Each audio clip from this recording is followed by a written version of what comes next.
Hello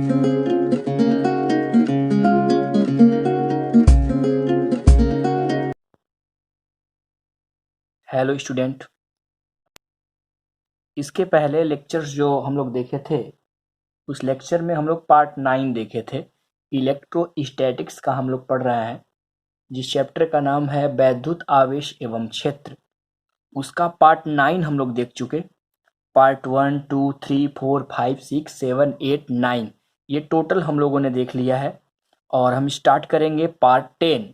और जो लोग भी पार्ट 9 तक देख नहीं पाए हैं, 9 भाग जो बनाए गए हैं वो देख नहीं पाए हैं इलेक्ट्रोस्टैटिक्स का, वह लोग डिस्क्रिप्शन में लिंक मिल जाएगा, वहाँ से क्या करें उस वीडियो को देख लें, जिससे पार्ट 10 को समझने में आसानी हो। तो पार्ट 10 जो है आज जो हम पढ़ेंगे, वह जो टॉपिक है एकदम लास्ट टॉपिक आज चलेगा, क्योंकि ये जो चैप्टर था इलेक्ट्रोस्टैटिक्स वो समाप्त हो चुका है। यही लास्ट टॉपिक चलेगा आज पार्ट 10 में। इसके बाद हम लोग कुछ न्यूमेरिकल्स देखेंगे और उसके बाद फिर अगले चैप्टर को हम लोग देखेंगे। तो इसमें हम देखेंगे सतत आवेश वितरण। क्या देखेंगे? सतत आवेश वितरण। ये जो सतत आवेश वितरण है, आवेश के वितरण के बारे में जो अगला चैप्टर आने वाला है, उस चैप्टर में हम लोग इसका यूज जो है देखने को मिलेगा वहां पे। इसीलिए मैं इसको यहाँ पे समझा रहा हूं आपको। सतत आवेश वितरण क्या होता है? ये आवेश के किसी पृष्ठ या क्षेत्रफल पर आयतन में अथवा लंबाई में एक समान वितरण को सतत आवेश वितरण कहते हैं। कहने का मतलब ये है कि अगर मान लीजिए कोई भी पृष्ठ है या आयतन है, कोई पदार्थ आप लिए हैं, उस पदार्थ का पृष्ठ आप लीजिए या फिर उसका आयतन लीजिए या फिर लंबाई लीजिए। कोई पदार्थ है उसकी लंबाई लिया जाए या आयतन लिया जाए या क्षेत्रफल लिया जाए और उस पर आवेश को एक समान रूप से फैला दिया जाए, एक समान रूप से क्या कर दिया जाए? वितरित कर दिया जाए, रख दिया जाए एक समान रूप से, कंटिन्यूअस। तो हम कहेंगे कि यह क्या है? सतत आवेश वितरण है। तो सतत आवेश वितरण का मतलब किसी भी पृष्ठ पर, किसी पृष्ठ के किसी भी पदार्थ के क्षेत्रफल पर या आयतन पर या फिर आयतन में या फिर लंबाई पर अगर हम क्या करें, आवेश को एक समान रूप से क्या कर दें? फैला दें, वितरित कर दें, तो इस प्रकार के वितरण को कहते हैं सतत आवेश वितरण। सतत आवेश वितरण को समझने के बाद हम यहाँ पे देखेंगे रेखीय आवेश वितरण। देखिए यहाँ पे जो वितरण होता है वह 3 टाइप का होता है। सतत आवेश वितरण कितने तरीके से होता है? 3 तरीके से होता है, जिसमें पहला तरीका है रेखीय आवेश वितरण। क्या है? रेखीय आवेश वितरण। तो रेखीय आवेश वितरण में ये देखिए बहुत इंपॉर्टेंट है, ये जो भी है इंपॉर्टेंट है बोर्ड के लिए। किसी तार अथवा किसी वस्तु की लंबाई के अनुदिश, किसी तार अथवा किसी वस्तु की लंबाई के अनुदिश आवेश के वितरण को रेखीय आवेश वितरण कहते हैं। मतलब ये कि अगर हम क्या करें, कोई तार ले लें, क्या कर दे? कोई तार ले ले और वो लंबा तार लेंगे हम, कोई एक लंबाई का तार ले लेते हैं और उस तार के लंबाई में हम क्या करें, लंबाई के दिशा में आवेश को क्या कर दे? फैला दें। आवेश के चारों ओर क्या करें? उस लंबाई पर फैला दे, वितरित कर दे। जैसे यहाँ पे आपको फिगर नजर आ रहा होगा, इस फिगर में देखिए एक मैंने यहाँ पे मान लीजिए वायर लिया है, तार लिया है और इस तार पे आप देख रहे होंगे धनावेश फैला हुआ है। तो इस प्रकार का जो वितरण होता है, इस वितरण को हम कहते हैं रेखीय आवेश वितरण। क्या कहते हैं? रेखीय आवेश वितरण। इसके बाद आता है रेखीय आवेश घनत्व। देखिए ये इंपॉर्टेंट है, ये भी इंपॉर्टेंट है। मतलब जो भी इसमें आप देख रहे हैं बहुत इंपॉर्टेंट है और अगला जो चैप्टर आप पढ़ेंगे उसमें इसका यूज होता रहेगा, इसलिए इसको जानना बहुत जरूरी है। तो इसमें देखते हैं रेखीय आवेश घनत्व तो क्या होता है? प्रति इकाई लंबाई में उपस्थित आवेश को रेखीय आवेश घनत्व कहते हैं। कहने का क्या मतलब है? अगर मैं जो ये लंबाई ले रहा हूं, ये लंबाई क्या हो? एकांक हो।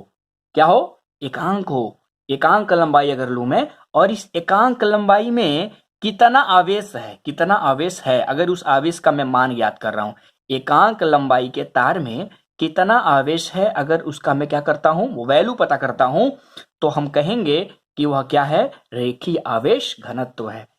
तो जैसे मान लीजिए मैं तार की लंबाई कितना ले रहा हूं? यल। मान लीजिए यहाँ पे आपको दिख रहा होगा ये तार कितनी मान लीजिए लंबाई यल है और यल लंबाई में मैं देखना चाहता हूं रेखीय आवेश घनत्व। क्या देखना चाहता हूं?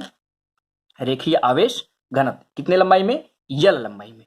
तो यल लंबाई में उपस्थित आवेश कितना मान लिया यहाँ पे क्यू, तो यल इंटू वन, क्योंकि यल को तो हम यल इंटू वन भी लिख सकते हैं, यल इंटू वन लंबाई में उपस्थित आवेश भी वही रहेगा, लेकिन हमें निकालना क्या है? प्रति इकाई लंबाई में उपस्थित आवेश। जो प्रति इकाई लंबाई में उपस्थित आवेश होता है उसको रेखीय आवेश घनत्व कहते हैं। तो हम यहाँ पे प्रति इकाई का मतलब एक होता है, तो एक को यही रहने देंगे और इस यल को कहाँ ला देंगे? क्यू के नीचे। तो क्या हो जाएगा? Q by L. तो एक लंबाई मतलब एक लंबाई नहीं है, मतलब प्रति एकांक लंबाई। एक का मतलब क्या है? प्रति इकाई लंबाई की बात हो रही है। प्रति इकाई लंबाई में आवेश कितना हो गया? Q by L. और आपको बताया गया है कि यहां पे थोड़ा ध्यान देंगे आप, देखिए यल इंटू वन लंबाई में उपस्थित आवेश बराबर क्यू हो गया, वन लंबाई में बराबर क्यू बाई एल हो गया। इसका मतलब प्रति एकांक लंबाई में आवेश कितना हो गया? क्यू बाई एल हो गया। और प्रति एकांक लंबाई में उपस्थित आवेश को क्या कहते हैं? रेखीय आवेश घनत्व कहते हैं। तो इसको हम क्या बोलेंगे? एक लंबाई के लिए ये जो आवेश होगा उसको क्या बोलेंगे? रेखीय आवेश घनत्व। और उसको किससे डिनोट करते हैं? लेमडा से। किससे डिनोट करते हैं? लेमडा से डिनोट किया जाता है। तो जब लेमडा से डिनोट करेंगे तो हो जाएगा इसकी जगह पे लेमडा और ये जगह क्यू बाई एल। मात्रक इसका क्या होना चाहिए? आवेश है, आवेश का मात्रक क्या होता है? कूलाम, और लंबाई का मात्रक होता है मीटर। तो मात्रक हो जाएगा कूलाम पर मीटर। तो इस तरह से हम लोग कवर कर चुके हैं रेखीय आवेश वितरण को भी और रेखीय आवेश घनत्व को भी। अब इस पर हम एक एग्जाम्पल देखेंगे। क्या देखेंगे? एग्जाम्पल।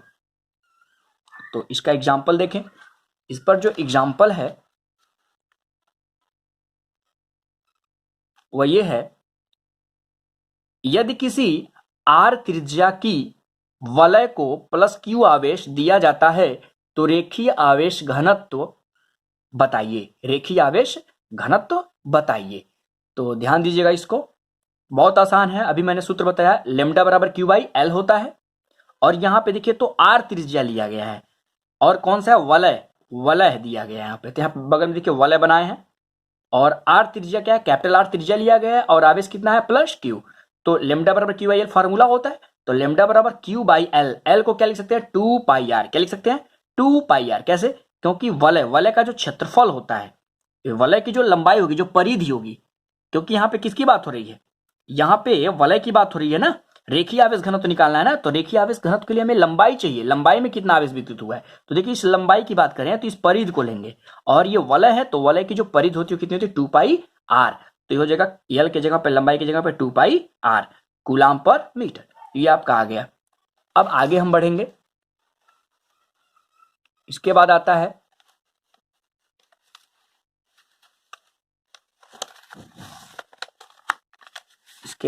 आपका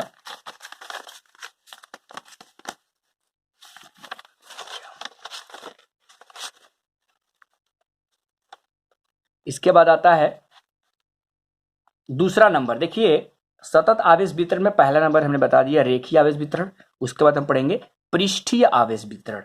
क्या पढ़ेंगे? पृष्ठीय आवेश वितरण। पृष्ठीय आवेश वितरण में ध्यान दें, अगर हम यदि किसी वस्तु के पृष्ठ पर आवेश वितरित किया जाए तो उसे पृष्ठीय आवेश वितरण कहते हैं। अभी आप देखे थे कि किसी तार के लंबाई पर आवेश को जब वितरित किया जाता था तो वह रेखीय आवेश वितरण कहलाता था। लेकिन अगर उसके क्या करें हम? क्षेत्रफल पर। किस पर? पृष्ठीय मतलब क्या? क्षेत्रफल। अगर किसी पदार्थ के हम क्या करें? क्षेत्रफल पर आवेश को वितरित करें, मतलब पृष्ठ पर क्या करें? आवेश को वितरित करें। तो इस प्रकार का जो वितरण होता है उसको बोलते हैं पृष्ठीय आवेश वितरण बोलते हैं। तो आपको समझ में आ गया होगा ये। आगे बढ़ेंगे हम। जैसे पृष्ठीय आवेश वितरण आप पढ़े हैं, इसका क्या लेंगे हम? पृष्ठीय आवेश घनत्व देखेंगे। क्या देखेंगे? पृष्ठीय आवेश घनत्व। तो जैसे आप रेखीय आवेश घनत्व पढ़े थे वैसे क्या होता है? पृष्ठीय आवेश घनत्व भी होता है। तो यहाँ पे क्या लेंगे? वहां पे क्या लिए थे? प्रति इकाई लंबाई में, है ना। लेकिन यहाँ क्या लेंगे? प्रति इकाई क्षेत्रफल। बस क्षेत्रफल में चेंजिंग आ जाएगी। तो प्रति इकाई क्षेत्रफल में उपस्थित आवेश के मान को पृष्ठीय आवेश घनत्व कहते हैं। इसे सिग्मा से व्यक्त करते हैं। उसको लेमडा से व्यक्त किए थे, तो इसको किसे व्यक्त करेंगे? सिग्मा से व्यक्त करते हैं। छोटा वाला सिग्मा है ये, इससे व्यक्त करते हैं। तो ये बताइए, यहाँ पे मैं एक पृष्ठ लिया हूं, देख रहे हैं, इसका आवेश क्यू लिया हूं और ये इसका एरिया कितना है बताइए? ए है। तो ए क्षेत्रफल में उपस्थित आवेश कितना? क्यू लिया गया है। तो एक क्षेत्रफल में मतलब प्रति इकाई क्षेत्रफल में, प्रति इकाई क्षेत्रफल में कितना होगा बताइए। आप जानते हैं कि ये वाला कहाँ आता है, नीचे आ जाता है, तो क्यू बाई ए। तो यहाँ से प्रति इकाई क्षेत्रफल को ही क्या कहते हैं, हम सिग्मा कहते हैं। तो सिग्मा बराबर हो जाएगा क्यू बाई ए। ये आपका हो गया मात्रक। मात्रक किसका अगर देखें तो मात्रक क्या हो जाएगा, कूलाम पर मीटर स्क्वायर। तो फॉर्मूला होगा sigma equal to q by A. ये किसके लिए, पृष्ठीय आवेश घनत्व के लिए फॉर्मूला हो गया। तो इस पर भी हम क्या करेंगे, एग्जाम्पल देखेंगे। तो इसका एग्जाम्पल अगर हम देखें तो यहां पे हो जाएगा आपका एग्जाम्पल। देखिए लिखा है यहां पे, आर त्रिज्या के खोखले गोले पर प्लस क्यू आवेश देने पर पृष्ठीय आवेश घनत्व क्या होगा। पृष्ठीय आवेश घनत्व क्या होगा, फॉर्मूला क्या है, सिग्मा बराबर क्यू बाई ए होगा पृष्ठीय आवेश घनत्व का। और क्यू बाई ए आप जानते हैं कि यहाँ पे खोखला गोला है, और खोखला गोला का जो एरिया होता है, जो क्षेत्रफल होता है, वो होता है 4 पाई आर स्क्वायर। तो सिग्मा बराबर हो जाएगा q by 4 pi r square coulomb per metre square. इसका मात्र क्या होगा, मीटर स्क्वायर ना, क्योंकि एरिया का मीटर स्क्वायर होता है। तो ये समझ में आ गया होगा आपको। अब आगे हम बढ़ते हैं। इसके बाद आता है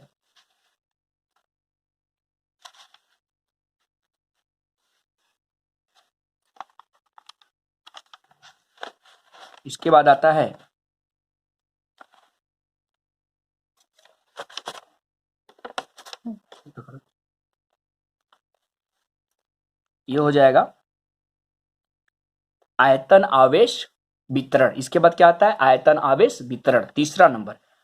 यदि किसी वस्तु के संपूर्ण आयतन में आवेश वितरित किया जाए तो उसे आयतन आवेश वितरण कहते हैं। कुछ भी अंतर नहीं है, उसमें पृष्ठ पर वितरित किया जाता था, तो इसमें आयतन में वितरित किया जाता है। तो जब आयतन में हम क्या करेंगे, वितरित करेंगे आवेश को, तो क्या कहलाएगा, आयतन आवेश वितरण। तो अब आता है आयतन आवेश घनत्व। प्रति इकाई आयतन में उपस्थित आवेश के मान को आयतन आवेश घनत्व कहते हैं।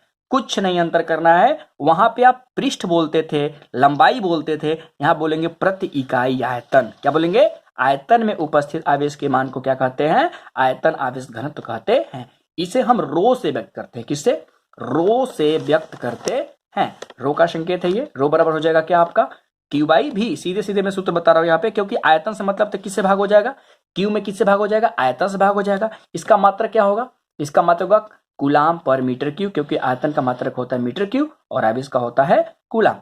अब यहाँ पे हम एक एग्जाम्पल देख लें।